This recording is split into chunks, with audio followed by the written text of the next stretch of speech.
Hi hello welcome to 24/7 news channel. Sir severe intensive revision. ఇప్పుడు sir అంటేనే రెండు తెలుగు రాష్ట్రాలు గజగజ వణికిపోతున్నాయి.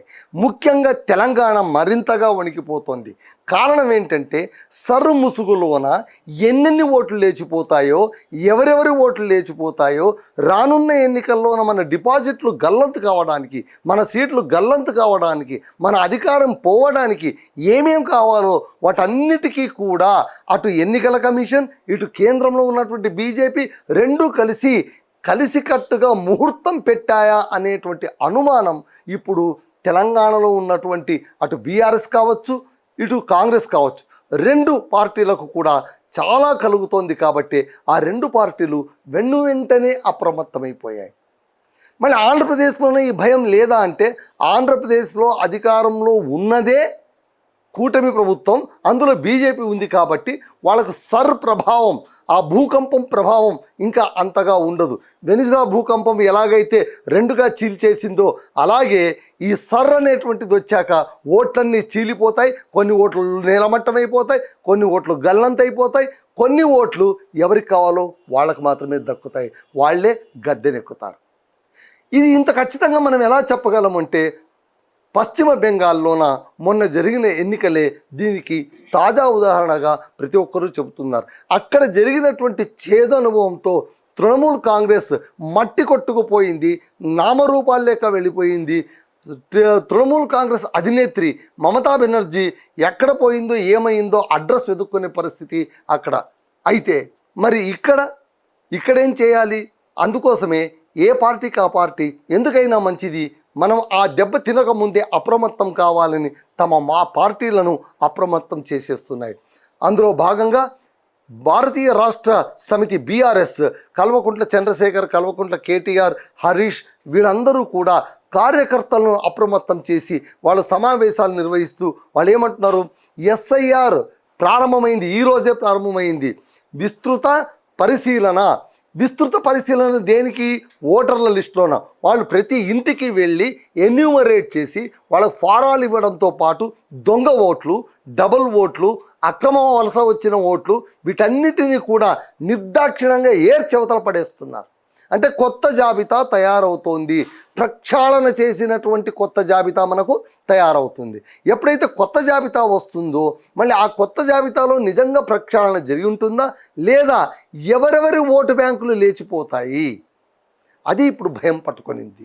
సో ఇక్కడ ముఖ్యంగా బీఆర్ఎస్ ఏం చేసిందంటే, ఆల్రెడీ కార్యకర్తల సమావేశం ఏర్పాటు చేసింది, వాళ్ళలో ఉన్న బూత్ లెవెల్ కమిటీలను వీళ్ళను ఏర్పాటు చేసి ఎన్యూమరేట్ చేసేటప్పుడు ఎస్ఐఆర్లోన ఈవెన్ పొలిటికల్ పార్టీస్ కూడా ఫాలో అయ్యే అవకాశం ఉంది, ఆ ఛాన్స్ ఇచ్చింది ఎలక్షన్ కమిషన్. సో వీళ్ళు ఏం చేస్తారంటే ఓటర్ల లిస్టులను దగ్గర పెట్టుకొని పరిశీలిస్తారనమాట. ఎలా జరుగుతుంది, ఏ విధంగా జరుగుతుంది. ఒక ఎన్యూమరేట్ టీం వెళ్ళింది అనుకోండి, ఒక ఇంటికి వెళ్ళింది, ఆ ఇంటిలోన ఇప్పుడు మీ ఓటు ఉందా అండి, మీ పేరు ఏంది, మీ పేరు లేదమ్మా, మీ ఓటు పోయినట్టుంది అని చెప్తే, సాధారణంగా ఓటు అనగానే ప్రతి ఒక్కరు కూడా, ప్రత్యేకించి మీరు ఇండియాలో గమనించండి, మనం చాలా తక్కువ విలువ లేకుంటే తక్కువ సమయం దేనికి కేటాయిస్తామంటే ఓటుకే కేటాయిస్తాం. అందరిని కాదు, కొందరన్నా సరే. అందుకే చూడండి, ఓట్ల పండగ, ఓటింగ్ డే అంటే కొంతమందికి ఏది హాలిడే కింద లెక్క, జాలీ డే కింద లెక్క. కొంతమందికి మాత్రం ఇంకా ఆ తరం నాటి వాళ్ళు ఇప్పటికీ ఉత్సాహం చచ్చిపోక పాపం వాళ్ళు అందంగా ముస్తాబై ఏదో పెళ్లికు పేరెంటాలకు వెళ్ళినట్టు పోలింగ్ బూత్కి వెళ్ళి వాళ్ళ ఓటు వేస్తుంటారు. ఇంతగా తయారై ముస్తాబై వెళ్తే అక్కడ మీ ఓటు లేదమ్మా, మీ ఓటు పోయింది, అరే నా ఓటు ఉండాలి కదా అంటే మాకు తెలియదమ్మా, గల్లంతైపోయింది అనేటువంటి ఆన్సర్లు మనం చాలా ఎన్నికల్లో చూస్తూనే ఉన్నాం. వాళ్ళందరూ మొరపెట్టుకోవడం, కంప్లైంట్ ఇవ్వడం, అక్కడ ధర్నాలు చేయడం, ఏం చేసినా కూడా అక్కడ ఏం లాభం ఉండదు, ఫలితం ఉండదు.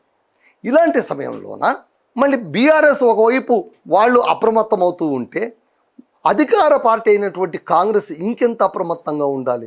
కానీ దానికి చీమ కుట్టినట్టు కూడా లేదు, అసలు వాళ్ళు పట్టించుకోవట్లేదు. ఎందుకంటే ఏమో ఎవరికి కావాలి, ఎవరికో పుట్టిన బిడ్డ వెక్కి ఏడుస్తుంది అన్నట్టుగా కాంగ్రెస్ పరిస్థితి తయారయ్యిందని అనుకుంటున్న సమయంలో సీఎం రేవంత్ నిన్న ఒక సమావేశంలో ఈ సర్కు సంబంధించినటువంటి టీపీసీసీ టెలికాన్ఫరెన్స్ సమావేశంలోన ఆయన ఉగ్రరూపం ప్రదర్శించారు. మళ్ళీ ఆ ఉగ్ర రూపానికి ఎంతమంది స్పందిస్తారు? ఎందుకంటే అక్కడ ఉన్న వాళ్ళందరూ కూడా దాదాపు దేశముదురులే, ఎవరి మాట ఎవరు వినరు, అసలు వాళ్ళ మాట వాళ్ళే వినరు, ఇంకా వేరొక మాట వాళ్ళు వినేటువంటి ప్రసక్తే లేదు. ఏమైనంటే ఇది అంతర్గత ప్రజాస్వామ్యం అని అంటారు, అయిపోయింది, కేల్కతం దుకాణం బంద్.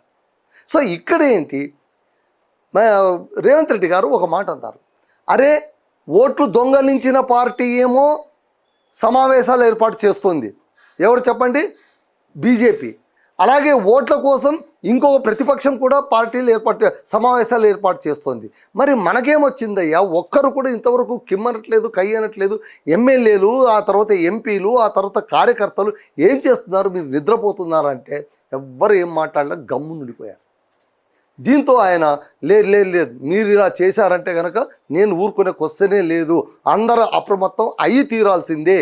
ఇప్పటి నుంచైనా, ఈ రోజు నుంచి ప్రతి ఒక్కరూ కూడా ఎమ్మెల్యేలు వాళ్ళ నియోజకవర్గ స్థాయికి వెళ్ళాలి. బూత్ లెవెల్ స్థాయి నుంచి నియోజకవర్గ స్థాయి వరకు కూడా ఓట్లు ఎక్కడెక్కడ ఎలా గల్లంతవుతున్నాయో ఏమవుతున్నాయో మీరు జాగ్రత్తగా గమనించండి.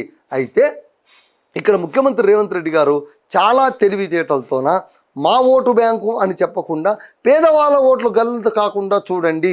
ఇక్కడ పేదవాళ్ళంటే మా ఓట్లనే మనం అర్థం చేసుకోవాలి, దాన్ని పొలిటికల్ పరిభాషను మనం అర్థం చేసుకోవాలంతే.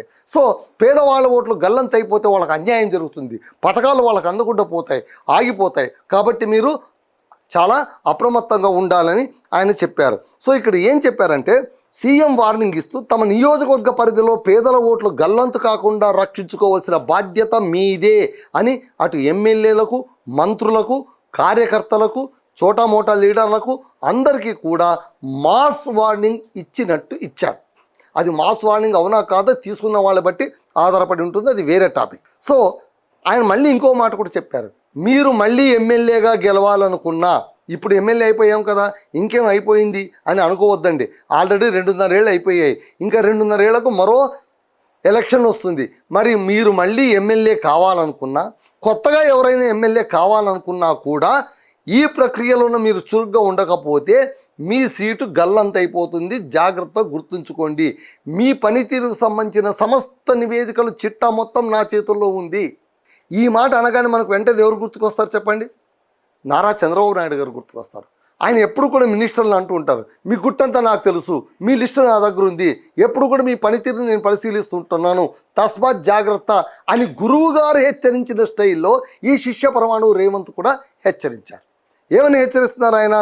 10 రోజుల నుంచి కూడా నివేదికలు మా దగ్గర ఉన్నాయి, మీ నివేదికలన్నీ మా దగ్గర ఉన్నాయి, మేము మీ పనితీరును పరిశీలిస్తాం, మిమ్మల్ని అంచనా వేస్తాం, మీ పనితీరును అంచనా వేస్తాం, ఆ తర్వాత మీకు టికెట్ ఇవ్వాలో వద్దో నిర్ణయిస్తాం, మీ భవిష్యత్తు మీ చేతుల్లో ఉంది, మీ ఇష్టం, మీరేమైనా చేసుకోండి అని ఆయన చాలా నిర్దాక్షిణ్యంగా స్వరంతోన మాట్లాడారు.